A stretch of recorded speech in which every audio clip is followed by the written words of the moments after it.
मी फक्त चार भिंतीतला शिक्षक नव्हतो. काही गोष्टी मी अशा राबवायचो प्रॅक्टिकल, त्याचा विरोधसुद्धा व्हायचा.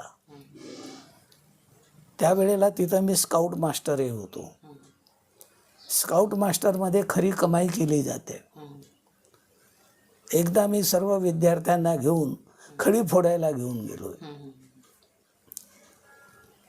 खडी फोडायला घेऊन गेल्यामुळे लोकांनी फार मोठा विरोध केला आणि आमदाराला भेटलेत. माझ्या विरोधात तक्रार केली. आमदाराने मला बोलावून घेतलं. सर म्हणे, हे काय करता? विद्यार्थ्यांना तुम्ही खडी फोडायला नेत आहे. म्हटलं, सर आपण दुष्काळ पाहत आहात.